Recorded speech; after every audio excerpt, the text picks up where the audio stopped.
Howdy,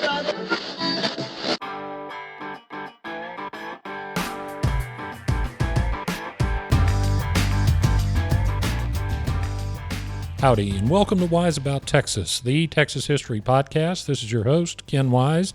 Thank you for tuning in today for a little Texas history.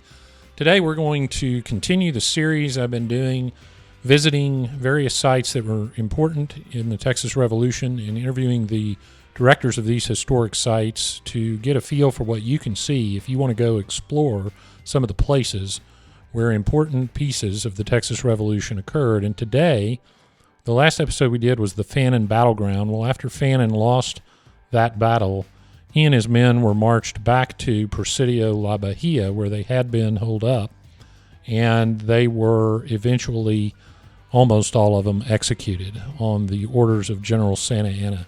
But the Presidio's history goes way back. It was built in 1749, and it's a traditional Spanish Presidio. Much of the original construction is still there.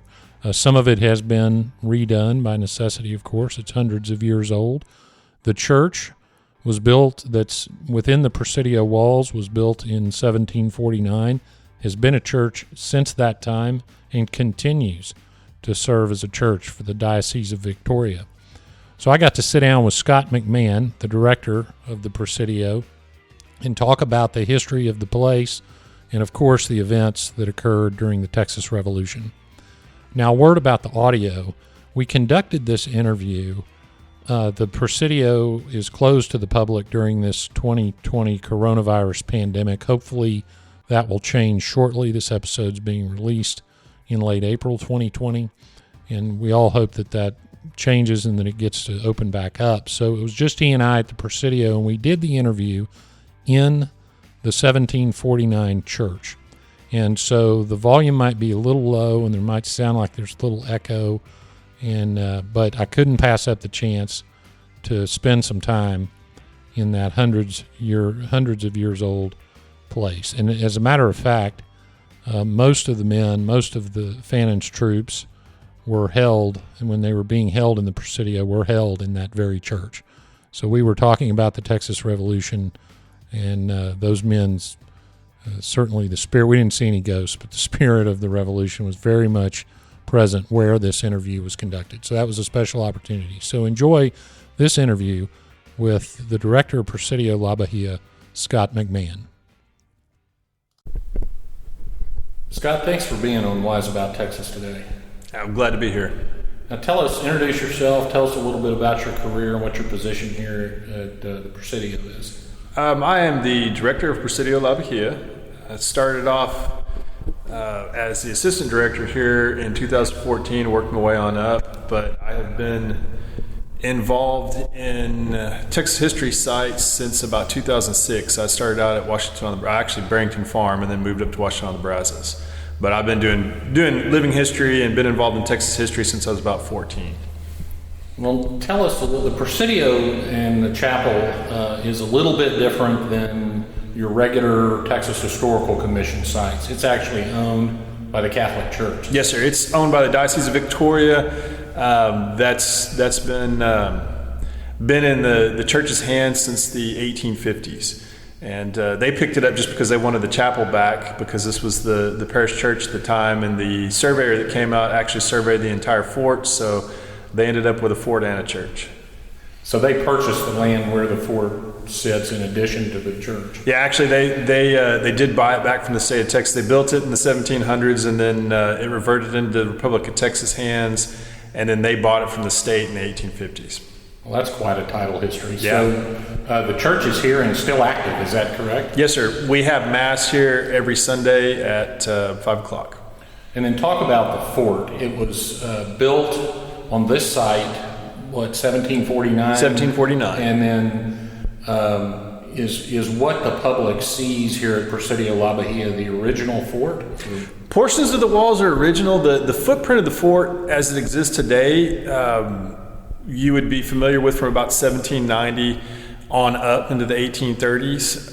But over the years after the Revolution, the fort tended to fall into disuse, and some of the walls fell down, the buildings fell down, and it was restored in the 1960s. But yeah, there's portions of the walls that are original. The chapel is original. It's not a ground up rebuild kind of a thing. That's interesting. So what people can come out here, what will they see when they come to Presidio La Bahia? Well, we've got Our Lady of Loreto Chapel, which, as I said, is original. It was finished in 1779.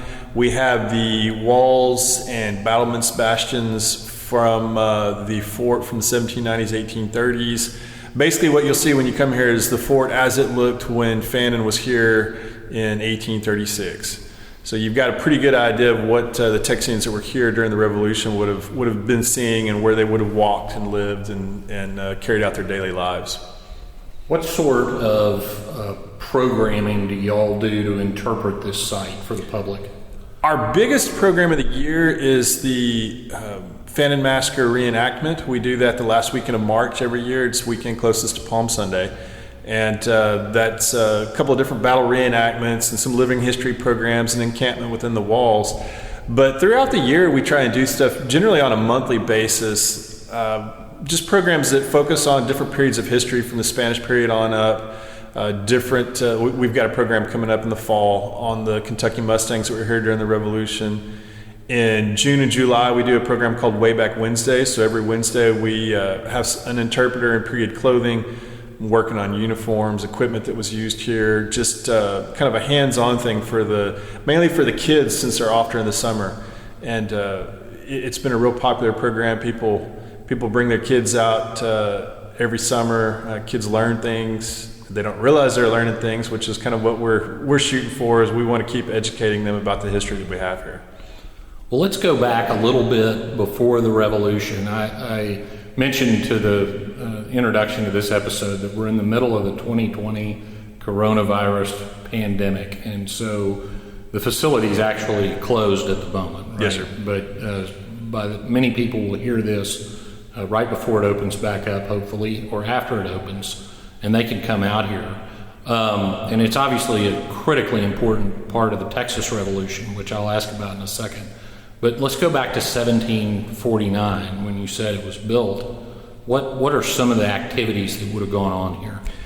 It was built originally to protect the mission systems that were here. We've got a mission across the river. We've got a mission down in Refugio, one out on the west side of town. And the fort was built to protect the missions and to help and assist with the large cattle herds that they had here. We had around 40,000 cattle in the area. So the troopers that were stationed here would have kept up with that. They would have carried mail between here, Bear, and Nacogdoches. And then at some point, the customs house was established here for Spanish Texas. And that's really what put this place on the map as far as its importance. You've got all the goods coming in and out of here. And that was also why all these different filibustering expeditions that came into Texas in the early 19th century came to Presidio La Bahia with an eye towards taking it over, because they could control the goods coming in and out of Texas. And this was really the only serious fortification that existed in Texas at that time. So it was a pretty active place from the Spanish colonial mission era all the way up through Mexican independence because of that. It really is amazing when you look at the history of this place, how much happened here. Mm-hmm. I mean, just so much. Let's fast forward a little bit to 1836 and Fannin occupying this place, and then he went a little bit west of here trying to get to Victoria. Is that right? Well, yeah, Victoria's to the east. I'm sorry, the east.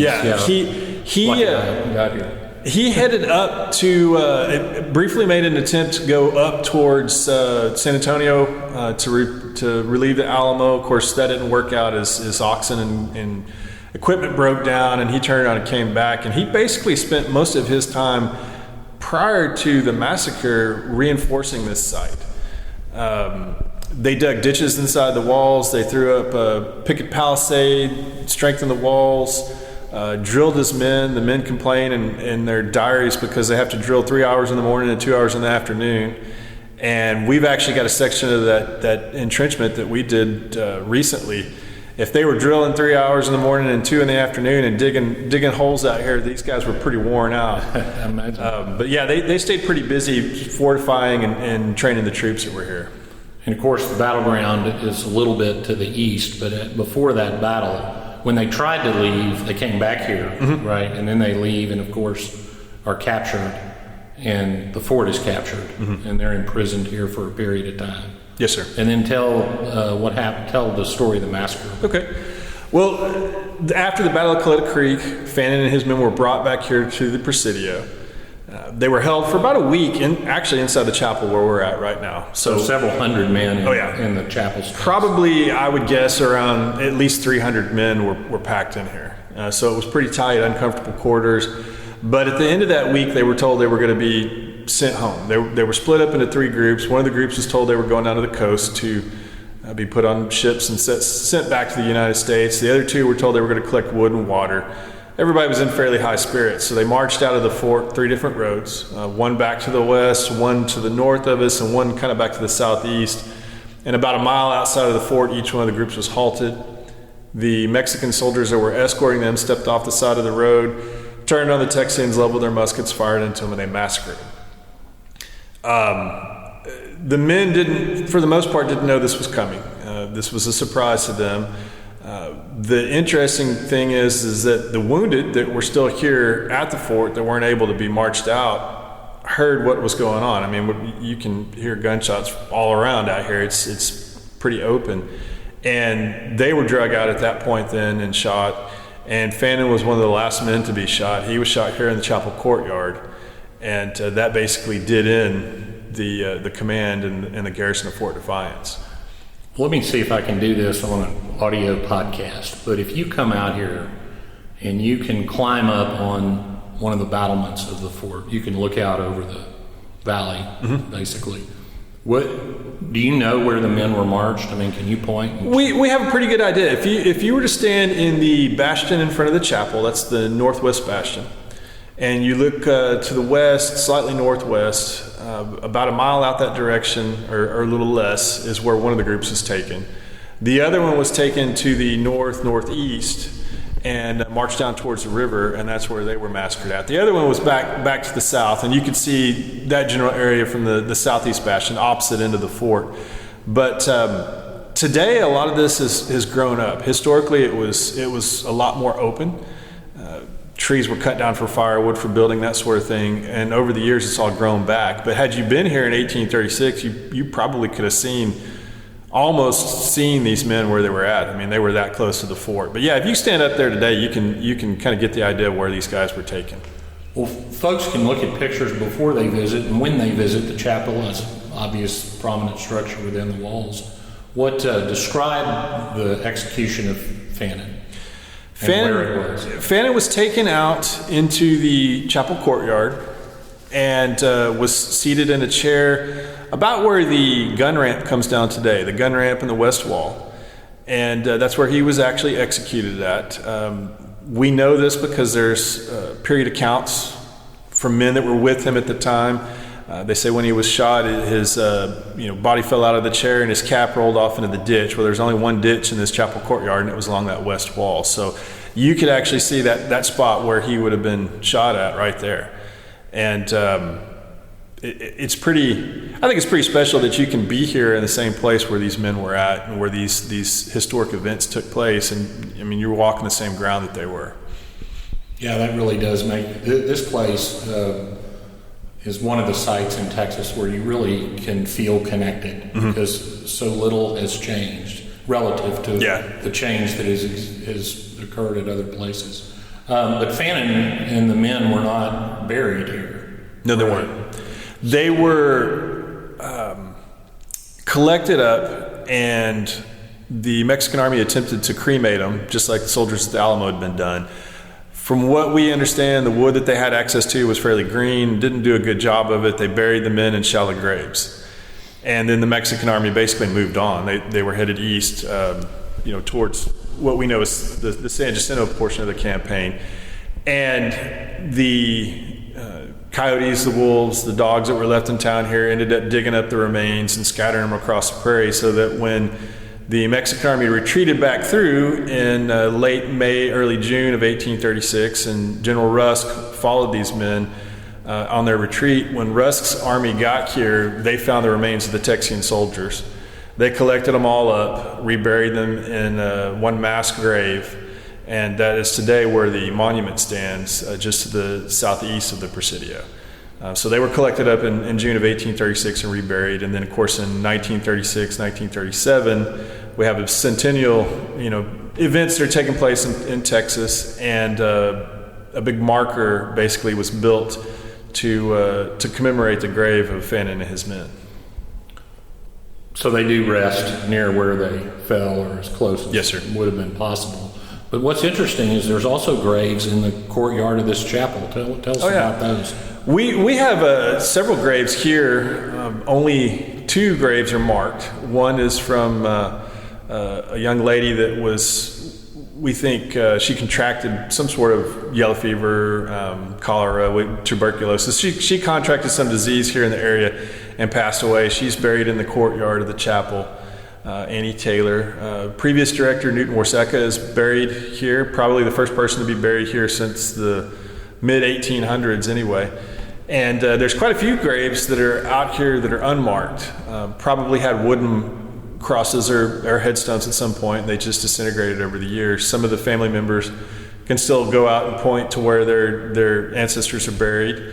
Inside within the walls of the Presidio? Within the chapel courtyard. Oh, the chapel. Oh, yes, sir. It would have been the same as any Campo Santo in front of a church, just like you would have had at San Fernando and San Antonio. Uh-huh. Inside the chapel, we have an individual that's buried on the south side and a cluster of burials on the north side that we think those were probably yellow fever victims as well. And then somewhere in the grounds, William Augustus McGee was buried. He died here in 1813 during the Gutierrez-McGee expedition and was buried within the walls. So there's quite a few, and it's not unusual to have this at a historic site like this. Quite a few burials here. Well, you've sort of begged the question now. Talk about some of the archaeology that has been done out here. We've done archaeology off and on over the years. The major archaeological digs that were done here were done in the 60s during the Restoration. And they found a massive wealth of artifacts. From the things that they found, it almost looks like the place was just abandoned, that people just dropped what they had and left. But we've done digs over the years. We have located some of what was originally going to be a cistern but became a trash pit. We were doing the program the other day where we were digging the ditch to recreate the defenses that Fannin and his men built, and found quite a few little pieces of pottery shards and a lot of cow bones and smaller animal bones from refuse pits, basically, that the Texians were making while they were here in 36. So we've found a lot of stuff. There's some unique archaeological finds like pottery that only exist at this site that hasn't been found anywhere else in Spanish colonial Texas. So we've got a lot of neat stuff, and all that's on display in the museum. Or not all of it. I have cases of it in the back on storage, but a lot of it's up there on display. Well, I want to talk about the museum in a second, but are there future archaeological projects planned? Is there anything you want to do? At the moment, not so much. It's not really archaeological, but similar in that vein is we would like to have the chapel, the paint that's in here. We want to take this out and have somebody study the walls and see if we can find any of the original paint designs that were done here in the 18th and early 19th centuries, and if we can recreate those, restore those to what the chapel would have looked like at the time. We know that this paint scheme goes back a long way, but we really do think that there was probably decorations up higher in the vaulted ceilings and that sort of thing. Yeah, that would be interesting to find. So you mentioned the museum, and we hadn't had a chance to talk about that. Talk about what you have in the museum and what people can see. The museum is situated in what would have been the officers' quarters historically, and it's broken up through each room in a different period of the Presidio's history, from the earliest times on up through the Texas Revolution. And the artifacts that are on display in those rooms represent those time periods. So you can see everything from Spanish colonial ironwork. We've got some really neat iron pieces that have survived over the years, all the way down to pottery that would have been brought here by the Texian forces, and military equipment, parts of muskets, rifles, that sort of thing, parts of Mexican uniforms that were dropped over the years. So we've got a really great collection, probably one of the biggest collections of Spanish colonial and Texas Revolution artifacts from one specific site in the state of Texas. Everything we have on display, came from here. We didn't bring anything else in. So it's a pretty unique museum. Well, there's also, I don't know that we call it a bright side, but maybe not quite as negative side to the massacre, and that's the Angel of Goliad. And there's a monument to her memory that stands outside the walls. Tell us about her. She was the wife of one of the Mexican officers here during the Texian Mexican occupation, when the Texians were being held prisoner. And she caught wind of what was going to go on. Obviously, the Texians didn't know, but the Mexican army and the Mexican officers knew that Santa Anna had sent orders that these men were to be taken out and shot.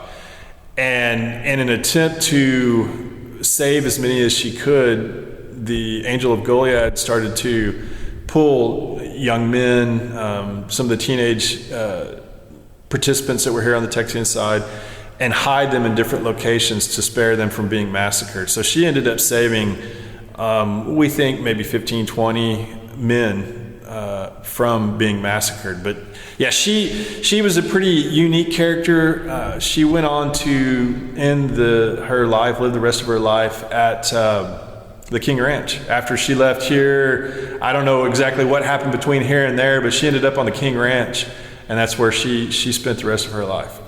Yeah, she's a fascinating story. And then one more, there's a statue out front of Zaragoza. Talk about, speaking of history that occurred here, talk about him. So we have all this great history from the 18th century on up through the Texas Revolution. That's what we're known for the most part.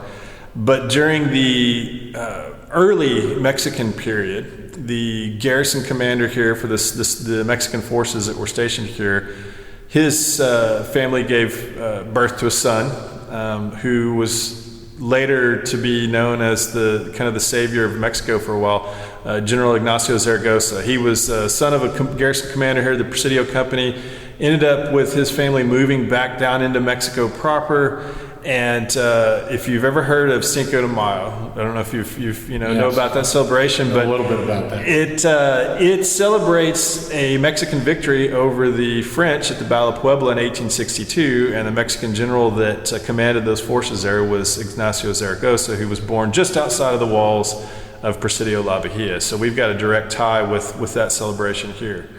So a Texan is responsible for Cinco de Mayo, essentially. Well, tell everybody, all the listeners, design a day. If they want to come out here when you reopen, what should they do? Well, we suggest coming out, first going through our 15-minute orientation video. We've got a little video on the history of the Presidio. Watch that, stroll the grounds, go through the museum. If you're one of those people that reads every wayside interpretive panel, you're going to be here for a while. But most people like to kind of pick and choose what they want to read about, what they want to look at. Visit the museum, walk the walls and the battlements here. You can get an idea of what the country might have looked like around outside at the time. We definitely encourage you to visit Our Lady of Loreto Chapel, where we're at right now. This is one of the oldest active chapels in Texas, having been in use since 1779. And once you do that, and that'll take you a good hour and a half, I think, to be fair. Some people are going to stay longer. But after you do that, I would suggest you step right across basically the block here from the Presidio and visit the statue of the Angel of Goliad, and then go ahead down the trail to the burial site, the Fannin Memorial Monument. And that's all within just a short walk. I mean, you can see it from the walls here. And that'll give you a pretty good idea of the history here and what you can see, and then stop across the street and visit the Zaragoza house. It's a recreation of where we think he was born at, and you can see that as well. And that'll give you some history on Zaragoza. Well, Scott, that sounds great, and hopefully you'll be reopened soon and everybody can come down here and experience this place. Thank you so much for your time today and being on Wise About Texas. Sure. Thanks for having me.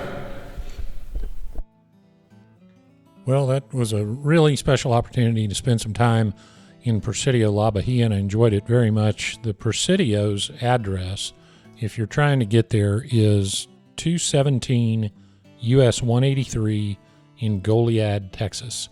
And if you go into Goliad on 59, you will see it's kind of a main intersection. It's where the Whataburger is. you turn south on 183, and the Presidio is right there outside of town. I encourage everyone to go there. It really, I got to tell you, there's so many special historic sites in Texas, but for whatever reason, the Presidio is really special to me because it was such an important place in Texas long before the Revolution. It's always been a very important place in Texas, and you really can feel the history when you're there. So I hope you'll visit soon. Thanks for listening to this episode of Wise About Texas. We are on Twitter and Instagram at Wise About Texas. You can go see the Wise About Texas Facebook page, and if you do, please like it and share it. If you get a minute, leave a review on iTunes. That helps other people find the podcast. And if you'd like to support the preservation of Texas history, you can go to patreon.com, patreon.com/wiseabouttexas, and do it there. Thanks for listening today. Go out and do something for Texas. And until next time, God bless Texas, and we'll see you down the road.